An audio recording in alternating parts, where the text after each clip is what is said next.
The Captain of the Pole Star by Sir Arthur Conan Doyle. Being an extract from the singular journal of John McAllister Ray, student of medicine. September 11th. Latitude 81 degrees, 40 minutes north. Longitude 2 degrees east. Still lying to amid enormous ice fields. The one which stretches away to the north of us, and to which our ice anchor is attached, cannot be smaller than an English county. To the right and left, unbroken sheets extend to the horizon. This morning, the mate reported that there were signs of pack ice to the southward. Should this form of sufficient thickness to bar our return, we shall be in a position of danger, as the food, I hear, is already running somewhat short. It is late in the season, and the nights are beginning to reappear. This morning I saw a star twinkling just over the foreyard, the first since the beginning of May. There is considerable discontent among the crew, many of whom are anxious to get back home to be in time for the herring season, when labour always commands a high price upon the Scotch coast. As yet their displeasure is only signified by sullen countenances and black looks, but I heard from the second mate this afternoon that they contemplated sending a deputation to the captain to explain their grievance. I much doubt how he will receive it, as he is a man of fierce temper, and very sensitive about anything approaching to an infringement of his rights. I shall venture after dinner to say a few words to him upon the subject. I have always found that he will tolerate from me what he would resent from any other member of the crew. Amsterdam Island, at the northwest corner of Spitzbergen, is visible upon our starboard quarter, a rugged line of volcanic rocks, intersected by white seams, which represent glaciers. It is curious to think that at the present moment there is probably no human being nearer to us than the Danish settlements in the south of Greenland, a good 900 miles as the crow flies. A captain takes a great responsibility upon himself when he risks his vessel under such circumstances. No whaler has ever remained in these latitudes till so advanced a period of the year. 9 p.m. I have spoken to Captain Craigie, and though the result has been hardly satisfactory, I am bound to say that he listened to what I had to say very quietly and even deferentially. When I had finished, he put on that air of iron determination which I have frequently observed upon his face, and paced rapidly backwards and forwards across the narrow cabin for some minutes. At first I feared that I had seriously offended him, but he dispelled the idea by sitting down again and putting his hand upon my arm with a gesture which almost amounted to a caress. There was a depth of tenderness, too, in his wild dark eyes, which surprised me considerably. "Look here, doctor," he said. "I'm sorry I ever took you. I am indeed, and I would give £50 this minute to see you standing safe upon the Dundee quay. It's hit or miss with me this time. There are fish to the north of us." "How dare you shake your head, sir, when I tell you I saw them blowing from the masthead?" This in a sudden burst of fury, though I was not conscious of having shown any signs of doubt. 22 fish in as many minutes as I am a living man, and not one under 10 foot. Now, doctor, do you think I can leave the country when there is only one infernal strip of ice between me and my fortune? If it came on to a blow from the north tomorrow, we could fill the ship and be away before the frost could catch us. If it came on to blow from the south, well, I suppose the men are paid for risking their lives, and as for myself it matters but little to me, for I have more to bind me to the other world than to this one. I confess that I am sorry for you, though. I wish I had old Angus Tate, who was with me last voyage, for he was a man that would never be missed. And you said once that you were engaged, did you not?" "Yes," I answered, snapping the spring of the locket which hung from my watch-chain, and holding up the little vignette of Flora. "Curse you!" he yelled, springing out of his seat with his very beard bristling with passion. "What is your happiness to me? What have I to do with her that you must dangle her photograph before my eyes?" I almost thought that he was about to strike me in the frenzy of his rage, but with another imprecation he dashed open the door of the cabin and rushed out upon deck, leaving me considerably astonished at his extraordinary violence. It is the first time that he has ever shown me anything but courtesy and kindness. I can hear him pacing excitedly up and down overhead as I write these lines. I should like to give a sketch of the character of this man, but it seems presumptuous to attempt such a thing upon paper, when the idea in my own mind is at best a vague and uncertain one. Several times I have thought that I grasped the clue which might explain it, but only to be disappointed by his presenting himself in some new light which would upset all my conclusions. It may be that no human eye but my own shall ever rest upon these lines, yet as a psychological study I shall attempt to leave some record of Captain Nicholas Craigie. A man's outer case generally gives some indication of the soul within. The captain is tall and well-formed, with dark, handsome face and a curious way of twitching his limbs, which may arise from nervousness or be simply an outcome of his excessive energy. His jaw and whole cast of countenance is manly and resolute, but the eyes are the distinctive feature of his face. They are of the very darkest hazel, bright and eager, with a singular mixture of recklessness in their expression, and of something else which I have sometimes thought was more allied with horror than any other emotion. Generally the former predominated, but on occasions, and more particularly when he was thoughtfully inclined, the look of fear would spread and deepen until it imparted a new character to his whole countenance. It is at these times that he is most subject to tempestuous fits of anger, and he seems to be aware of it, for I have known him lock himself up so that no one might approach him until his dark hour was past. He sleeps badly, and I have heard him shouting during the night, but his cabin is some little distance from mine, and I could never distinguish the words which he said. This is one phase of his character, and the most disagreeable one. It is only through my close association with him, thrown together as we are day after day, that I have observed it. Otherwise he is an agreeable companion, well-read and entertaining, and as gallant a seaman as ever trod a deck. I shall not easily forget the way in which he handled the ship when we were caught by a gale among the loose ice at the beginning of April. I have never seen him so cheerful, and even hilarious as he was that night, as he paced backwards and forwards upon the bridge, amid the flashing of the lightning and the howling of the wind. He has told me several times that the thought of death was a pleasant one to him, which is a sad thing for a young man to say. He cannot be much more than 30, though his hair and mustache are already slightly grizzled. Some great sorrow must have overtaken him and blighted his whole life. Perhaps I should be the same if I lost my Flora. God knows. I think if it were not for her that I should care very little whether the wind blew from the north or the south tomorrow. There, I hear him come down the companion, and he has locked himself up in his room, which shows that he is still in an unamiable mood. And so to bed, as old Pepys would say, for the candle is burning down, and we have to use them now since the nights are closing in, and the steward is turned in, so there are no hopes of another one. September 12th. Calm, clear day, and still lying in the same position. What wind there is comes from the southeast, but it is very slight. Captain is in a better humor, and apologized to me at breakfast for his rudeness. He still looks somewhat distrait, however, and retains that wild look in his eye, which in a Highlander would mean that he was fey. At least so our chief engineer remarked to me, and he has some reputation among the Celtic portion of our crew as a seer and expounder of omens. It is strange that superstition should have obtained such mastery over this hard-headed and practical race. I could not have believed to what an extent it carried had I not observed it for myself. We have had a perfect epidemic of it this voyage, until I have felt inclined to serve out rations of sedatives and nerve tonics with a Saturday allowance of grog. The first symptom of it was that shortly after leaving Shetland, the men at the wheel used to complain that they heard plaintive cries and screams in the wake of the ship, as if something were following it and were unable to overtake it. This fiction had been kept up during the whole voyage, and on dark nights at the beginning of the seal-fishing, it was only with great difficulty that men could be induced to do their spell. No doubt what they had heard was either the creaking of the rudder chains, or the cry of some passing seabird.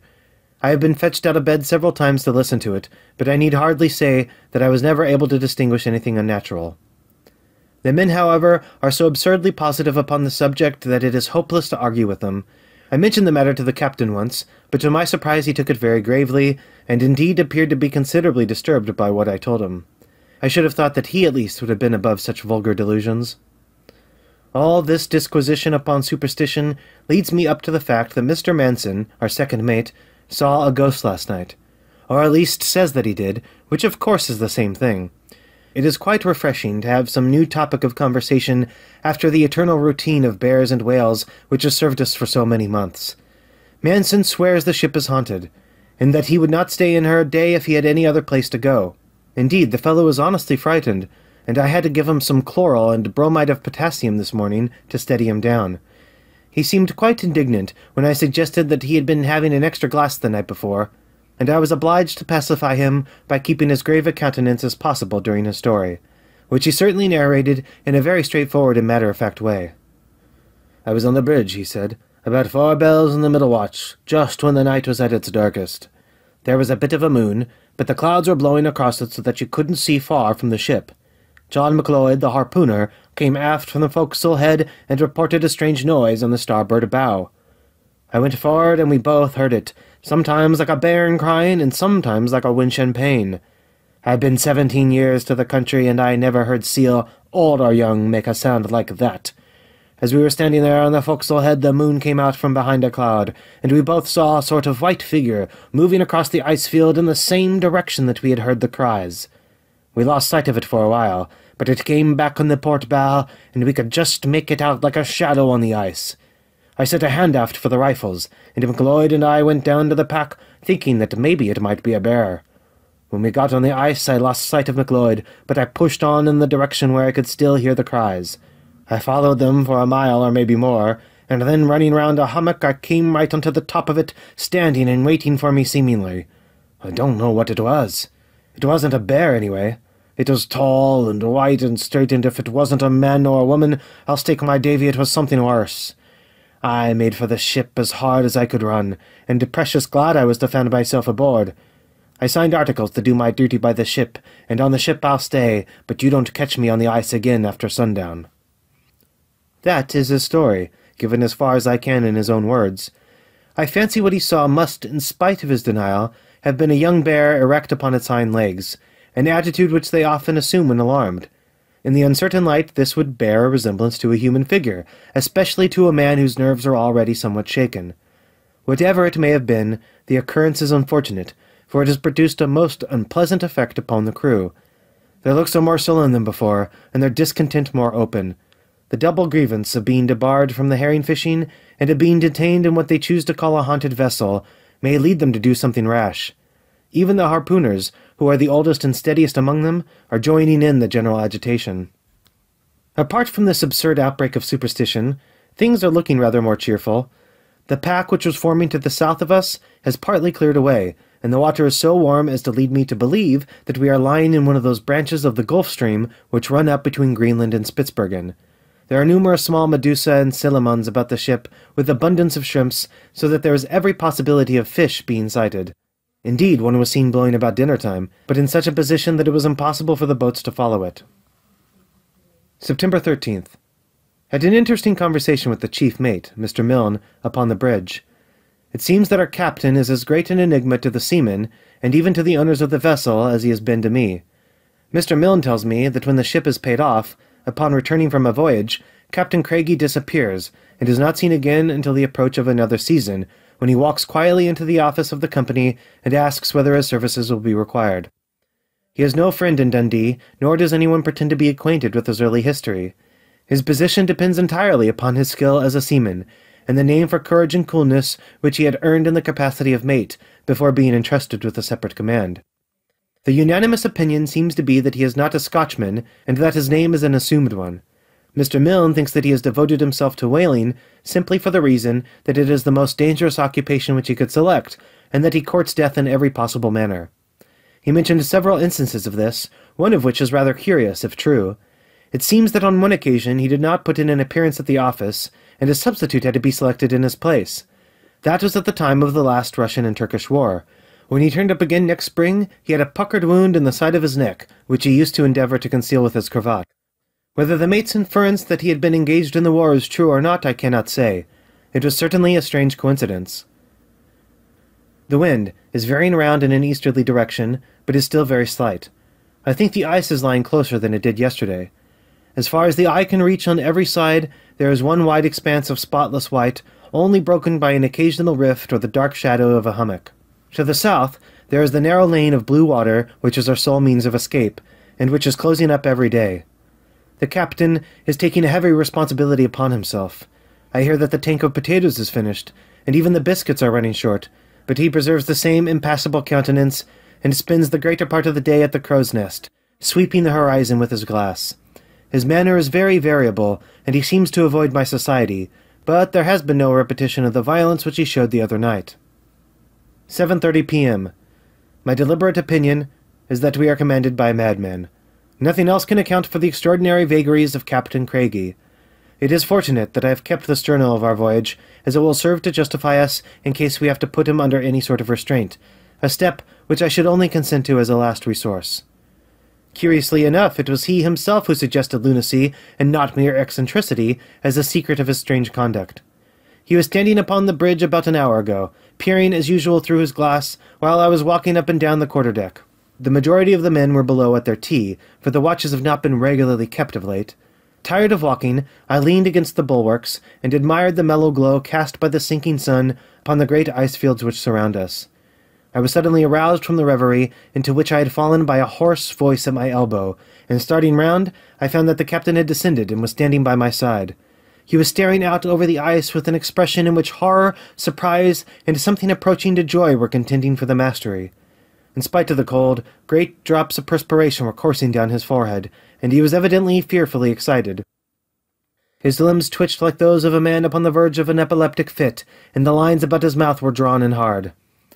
"Look!" he gasped, seizing me by the wrist, but still keeping his eyes upon the distant ice, and moving his head slowly in a horizontal direction, as if following some object which was moving across the field of vision.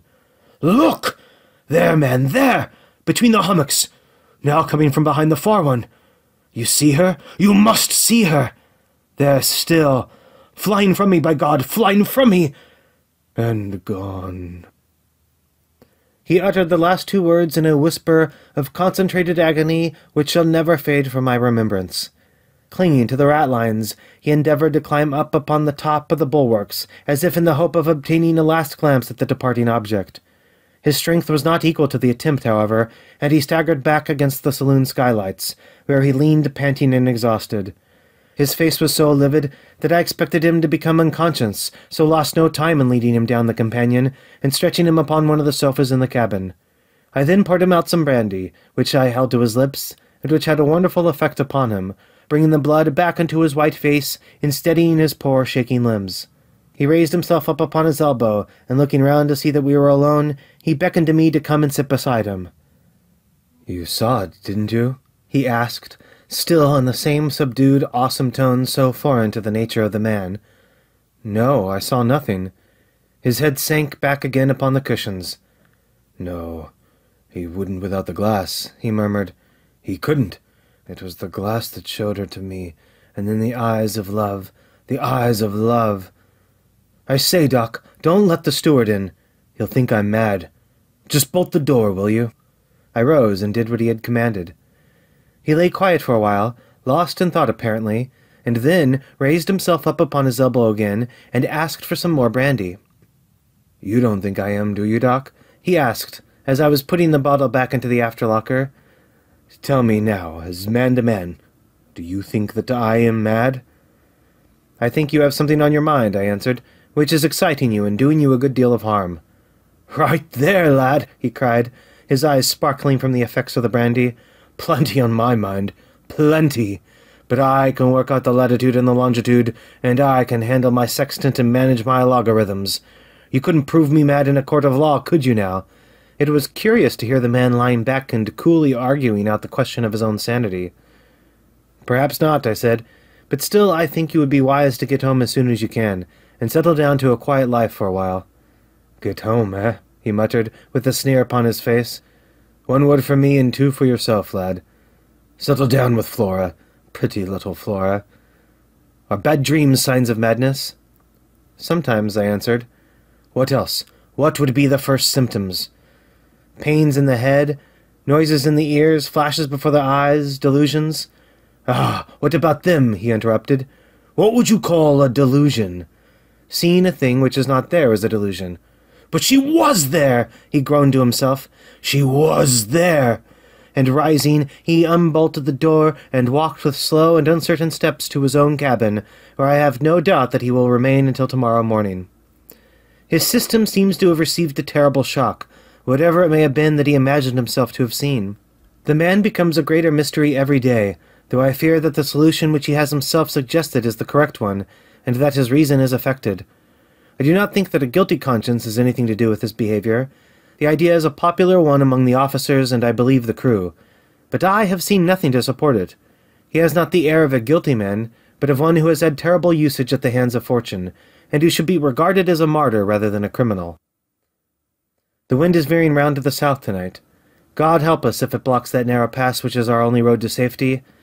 Situated as we are on the edge of the main Arctic pack, or the barrier as it is called by the whalers, Any wind from the north has the effect of shredding out the ice around us and allowing our escape, while a wind from the south blows up all the loose ice behind us and helms us in between two packs. God help us, I say again. September 14th. Sunday, and a day of rest. My fears have been confirmed, and the thin strip of blue water has disappeared from the southward. Nothing but the great motionless ice fields around us, with their weird hummocks and fantastic pinnacles. There is a deathly silence over their wide expanse which is horrible. No lapping of the waves now, no cries of seagulls or straining of sails, but one deep universal silence in which the murmurs of the seamen and the creak of their boots upon the white shining deck seem discordant and out of place. Our only visitor was an Arctic fox, a rare animal upon the pack, though common enough upon the land. He did not come near the ship, however, but after surveying us from a distance, fled rapidly across the ice. This was curious conduct, as they generally know nothing of man, and being of an inquisitive nature, become so familiar that they are easily captured. Incredible as it may seem, even this little incident produced a bad effect upon the crew. "Yon pure beastikins mare, aye, and sees mair nor you nor me," was the comment of one of the leading harpooners, and the others nodded their acquiescence. It is vain to attempt to argue against such puerile superstition. They have made up their minds that there is a curse upon the ship, and nothing will ever persuade them to the contrary. The captain remained in seclusion all day, except for about half an hour in the afternoon, when he came out upon the quarter-deck. I observed that he kept his eye fixed upon the spot where the vision of yesterday had appeared, and was quite prepared for another outburst, but none such came. He did not seem to see me, although I was standing close beside him. Divine service was read as usual by the chief engineer. It is a curious thing that in whaling vessels the Church of England prayer book is always employed, although there is never a member of that church among either officers or crew. Our men are all Roman Catholics or Presbyterians, the former predominating. Since a ritual is used which is foreign to both, neither can complain that the other is preferred to them, and they listen with all attention and devotion, so that the system has something to recommend it. A glorious sunset, which made the great fields of ice look like a lake of blood. I have never seen a finer and at the same time more weird effect. Wind is veering round. If it will blow 24 hours from the north, all will yet be well. September 15th. Today is Flora's birthday. Dear lass, it is well that she cannot see her boy, as she used to call me, shut up among the ice fields with a crazy captain and a few weeks' provisions. No doubt she scans the shipping list and the Scotsman every morning to see if we are reported from Shetland. I have to set an example to the men and look cheery and unconcerned, but God knows my heart is very heavy at times. The thermometer is at 19 Fahrenheit today. There is but little wind, and what there is comes from an unfavorable quarter. Captain is in an excellent humor.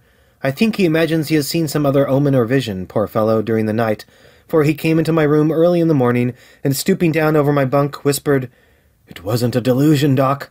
It's all right." After breakfast, he asked me to find out how much food was left, which the second mate and I proceeded to do. It is even less than we had expected. Forward they have half a tank full of biscuits, 3 barrels of salt meat, and a very limited supply of coffee beans and sugar. In the afterhold and lockers there are a good many luxuries, such as tinned salmon, soups, haricot mutton, etc., but they will go a very short way among a crew of 50 men. There are 2 barrels of flour in the storeroom, and an unlimited supply of tobacco. Altogether, there is about enough to keep the men on half rations for 18 or 20 days. Certainly not more. When we reported the state of things to the captain, he ordered all hands to be piped, and addressed them from the quarter-deck. I never saw him to better advantage. With his tall, well-knit figure and dark, animated face, he seemed a man born to command, and he discussed the situation in a cool, sailor-like way which showed that while appreciating the danger, he had an eye for every loophole of escape. "My lads," he said, "no doubt you think I brought you into this fix, if it is a fix, and maybe some of you feel bitter against me on account of it. But you must remember that for many a season, no ship that comes to the country has brought in as much oil money as the old Pole Star, and every one of you has had his share of it. You can leave your wives behind you in comfort, while the other poor fellows come back to find their lasses on the parish. If you have to thank me for the one, you have to thank me for the other, and we may call it quits. We've tried a bold venture before this and succeeded, so now that we've tried one and failed, we've no cause to cry out about it. If the worst comes to the worst, we can make the land across the ice and lay in a stock of seals which will keep us alive until the spring. It won't come to that, though, for you'll see the Scotch coast again before 3 weeks are out. At present, every man must go on half rations, share and share alike, and no favour to any. Keep up your hearts, and you'll put through this as you've pulled through many a danger before." These few simple words of his had a wonderful effect upon the crew. His former unpopularity was forgotten, and the old harpooner, whom I have already mentioned for superstition, let off 3 cheers, which were heartily joined in by all hands. September 16th. The wind has veered round to the north during the night, and the ice shows some symptoms of opening out. The men are in good humour in spite of the short allowance upon which they have been placed. Steam is kept up in the engine-room, that there may be no delay should an opportunity for escape present itself. The captain is in exuberant spirits, though he still retains that wild fey expression which I have already remarked upon. This burst of cheerfulness puzzles me more than his former gloom. I cannot understand it. I think I mentioned in an early part of this journal that one of his oddities is that he never permits any person to enter his cabin, but insists upon making his own bed, such as it is, and performing every other office for himself. To my surprise, he handed me the key today, and requested me to go down there and take the time by his chronometer while he measured the altitude of the sun at noon. It is a bare little room, containing a washing stand and a few books, but little else in the way of luxury, except some pictures upon the walls. The majority of these are small, cheap oleographs, but there was one watercolor sketch of the head of a young lady which arrested my attention. It was evidently a portrait, and not one of those fancy types of female beauty which sailors particularly affect. No artist could have evolved from his own mind such a curious mixture of character and weakness. The languid, dreamy eyes with their drooping lashes, and the broad, low brow unruffled by thought or care, were in strong contrast with the clean-cut, prominent jaw and the resolute set of the lower lip. Underneath it in one of the corners was written, "M.B., aged 19. That anyone in the short space of 19 years of existence could develop such strength of will as was stamped upon her face seemed to me at the time to be well-nigh incredible. She must have been an extraordinary woman. Her features have thrown such a glamour over me that, though I had but a fleeting glance at them, I could, were I a draftsman, reproduce them line for line upon this page of the journal. I wonder what part she has played in our captain's life. He has hung her picture at the end of his berth, so that his eyes continually rest upon it. Were he a less reserved man, I should make some remark upon the subject. Of the other things in his cabin there was nothing worthy of mention. Uniform coats, a camp stool, small looking-glass, tobacco box, and numerous pipes including an oriental hookah. Gives some colour to Mr. Milne's story about his participation in the war, though the connection may seem rather a distant one. 11:20 p.m. Captain just gone to bed after a long and interesting conversation on general topics. When he chooses he can be a most fascinating companion, being remarkably well read and having the power of expressing his opinion forcibly without appearing to be dogmatic. I hate to have my intellectual toes trod upon. He spoke about the nature of the soul, and sketched out the views of Aristotle and Plato upon the subject in a masterly manner. He seems to have a leaning for metempsychosis and the doctrines of Pythagoras. In discussing them, we touched upon modern spiritualism, and I made some joking allusion to the impostures of Slade, upon which, to my surprise, he warned me most impressively against confusing the innocent with the guilty, and argued that it would be as logical to brand Christianity as an error because Judas, who professed that religion, was a villain. He shortly afterwards bade me good night, and retired to his room. The wind is freshening up, and blows steadily from the north. The nights are as dark now as they are in England. I hope tomorrow may set us free from our frozen fetters. September 17th. The bogey again. Thank heaven that I have strong nerves. The superstition of these poor fellows, and the circumstantial accounts which they give, with the utmost earnestness and self-conviction, would horrify any man not accustomed to their ways. There are many versions of the matter, but the sum total of them all is that something uncanny has been flitting round the ship all night, and that Sandy MacDonald of Peterhead and Lang Peter Williamson of Shetland saw it, and also did Mr. Milne on the bridge. So, having 3 witnesses, they can make a better case of it than the second mate did. I spoke to Milne after breakfast, and told him that he should be above such nonsense, and that as an officer he ought to set the men a better example. He shook his weather-beaten head ominously, but answered with characteristic caution. "Maybe aye, maybe na, doctor," he said. "I dinna call it a guest. I canna say I preen my faith in sea bogles and the like, though there's a money as claims to a scene of that in war. I'm no easy feared, but maybe your own blood would run a bit cold, man, if instead of spearing it about in derelict you were with me last night, and seed an awful like shape, wouldn't gruesome whiles here, whiles there, and it greeting and kane with the darkness, like a bit lambie that ha lost its mither. You would not be sae ready to put it adun the old wives' clavers, then, I'm thinking. I saw it was hopeless to reason with him, so contented myself with begging him as a personal favour to call me up the next time the spectre appeared, a request to which he acceded with many ejaculations expressive of his hopes that such an opportunity might never arise. As I had hoped, the white desert behind us had become broken by many thin streaks of water which intersected in all directions. Our latitude today was 80 degrees 52 minutes north, which shows that there is a strong southerly drift upon the pack. Should the wind continue favourable, it will break up as rapidly as it formed. At present, we can do nothing but smoke and wait and hope for the best. I am rapidly becoming a fatalist. When dealing with such uncertain factors as wind and ice, a man can be nothing else. Perhaps it was the wind and sand of the Arabian deserts which gave the minds of the original followers of Mahomet their tendency to bow to Kismet. These spectral alarms have a very bad effect upon the captain. I feared that it might excite his sensitive mind, and endeavoured to conceal the absurd story from him, but unfortunately he overheard one of the men making an allusion to it, and insisted upon being informed about it. As I had expected, it brought out all his latent lunacy in an exaggerated form. I can hardly believe that this is the same man who discovered philosophy last night with the most critical acumen and coolest judgment. He is pacing backwards and forwards upon the quarter-deck like a caged tiger, stopping now and again to throw out his hands with a yearning gesture, and to stare impatiently out over the ice. He keeps up a continual mutter to himself, and once he called out, "But a little time, love, but a little time." Poor fellow, it is sad to see a gallant seaman and accomplished gentleman reduced to such a pass, and to think that imagination and delusion can cow a mind to which real danger was but the salt of life. Was ever a man in such position as I, between a demented captain and a ghost-seeing mate? I sometimes think I am the only really sane man aboard the vessel, except perhaps the second engineer, who is a kind of ruminant, and would care nothing for all the fiends in the Red Sea, so long as they would leave him alone and not disarrange his tools. The ice is still opening rapidly, and there is every probability of our being able to make a start tomorrow morning. They will think I am inventing when I tell them at home all the strange things that have befallen me. 12 p.m. I have been a good deal startled, though I feel steadier now, thanks to a stiff glass of brandy. I am hardly myself yet, however, as this handwriting will testify. The fact is that I have gone through a very strange experience, and am beginning to doubt whether I was justified in branding everyone on board as madmen because they professed to have seen things which did not seem reasonable to my understanding. Pshaw!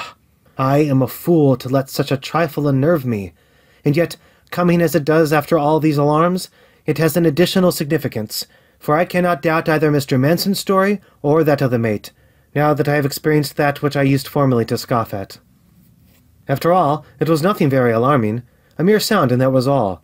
I cannot expect that anyone reading this, if anyone ever should read it, will sympathize with my feelings or realize the effect which it produced upon me at the time.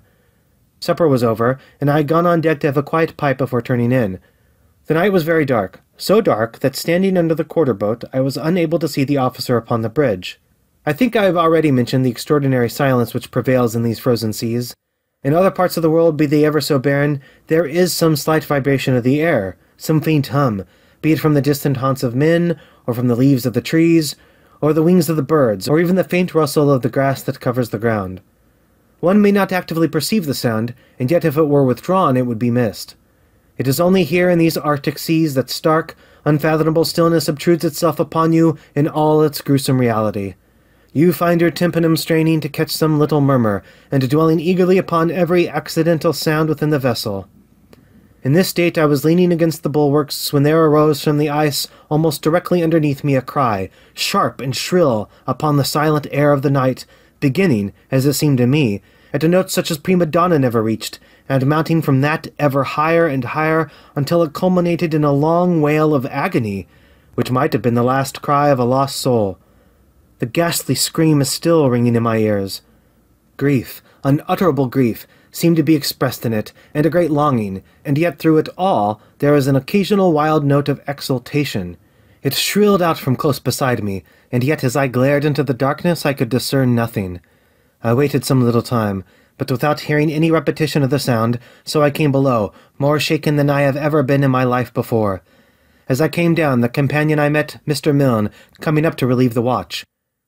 "Weel, doctor," he said, "maybe that's old wives' claver, tay? Did you no hear it skirling? Maybe that's a superstition. What do you think I knew? I was obliged to apologize to the honest fellow, and acknowledge that I was as puzzled by it as he was. Perhaps tomorrow morning things may look different. At present, I dare hardly write all that I think. Reading it again in days to come, when I've shaken off all these associations, I should despise myself for having been so weak.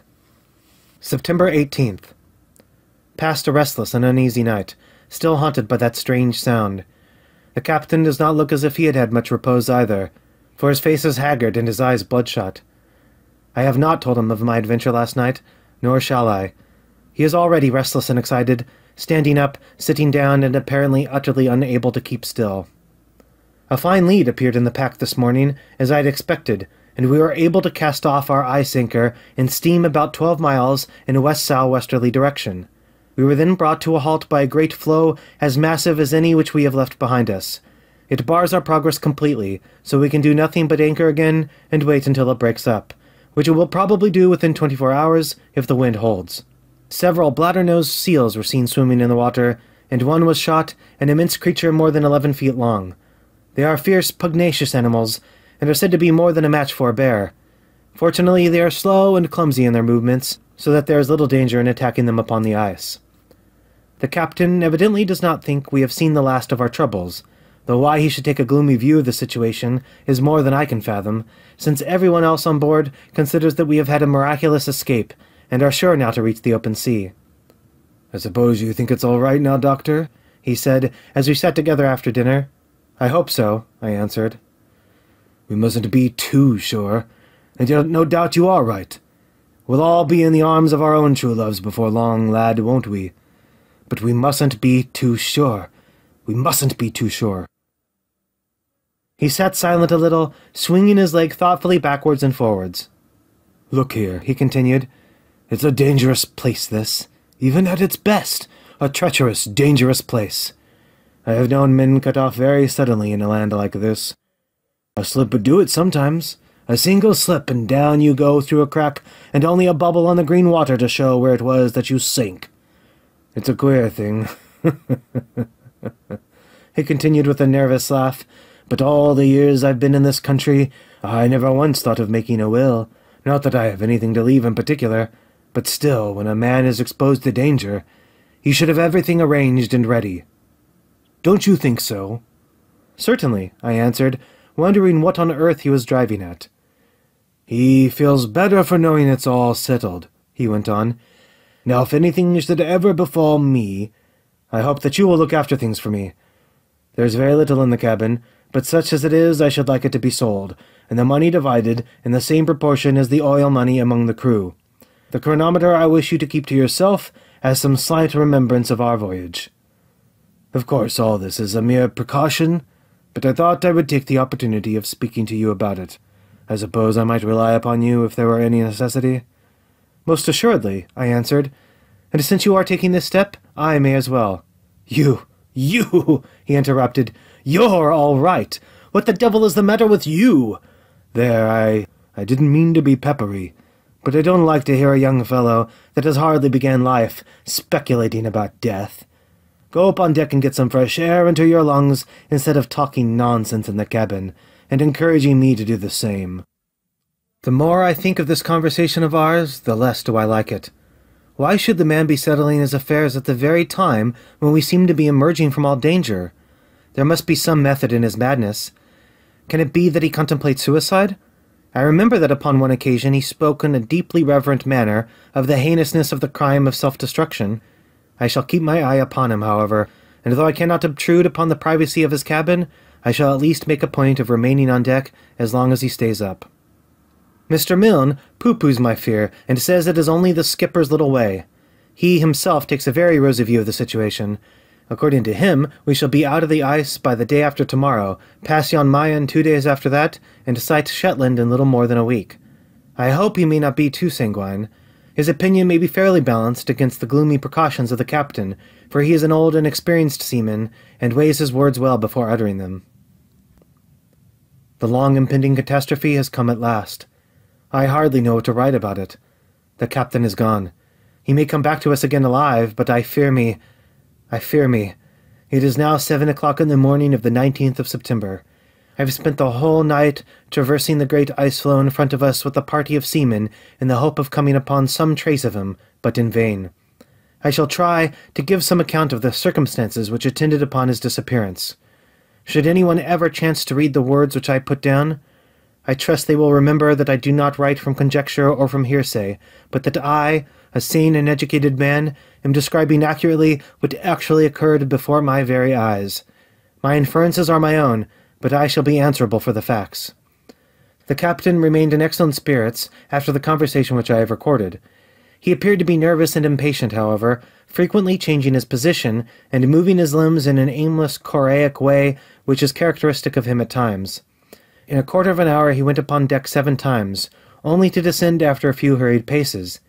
I followed him each time, for there was something about his face which confirmed my resolution of not letting him out of my sight. He seemed to observe the effect which his movements had produced, for he endeavoured by an overdone hilarity, laughing boisterously at the very smallest of jokes, to quiet my apprehensions. After supper he went on to the poop once more, and I with him. The night was dark and very still, save for the melancholy soughing of the wind among the spars.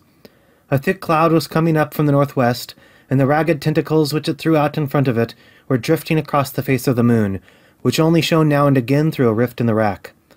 The captain paced rapidly backwards and forwards, and then seeing me still dogging him, he came across and hinted that he thought I should be better below, which I need hardly say had the effect of strengthening my resolution to remain on deck.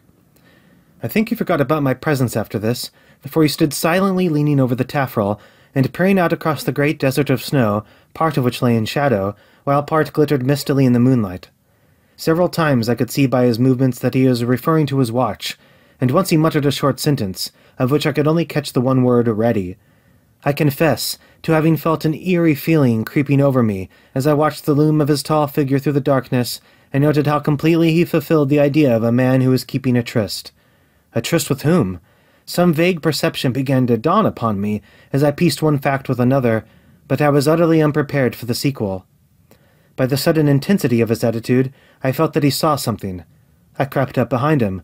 He was staring with an eager, questioning gaze at what seemed to be a wreath of mist, blown swiftly in a line with the ship.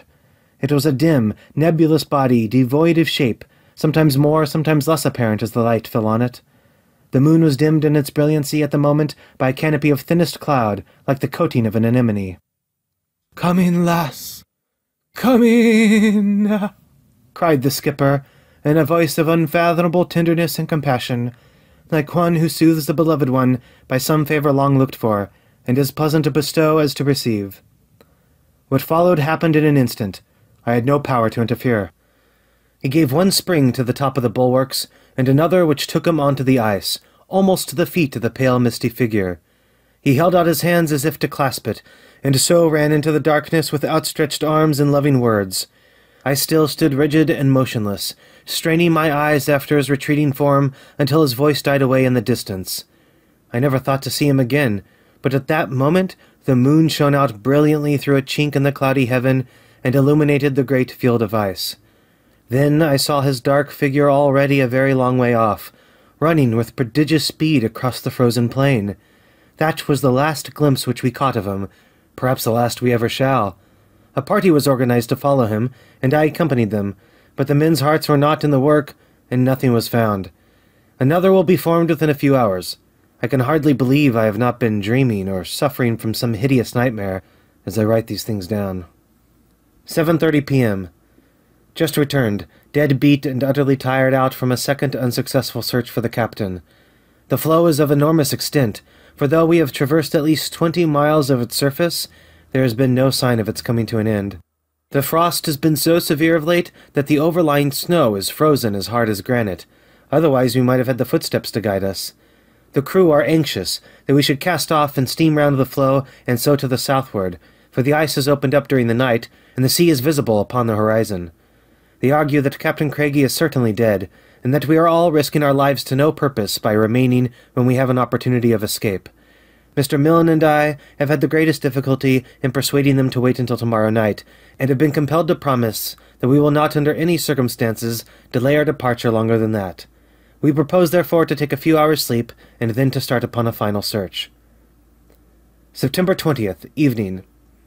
I crossed the ice this morning with a party of men exploring the southern part of the floe, while Mr. Milne went off in a northerly direction.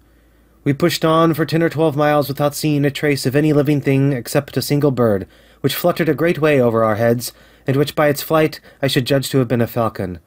The southern extremity of the ice field tapered away into a long narrow spit which projected out into the sea.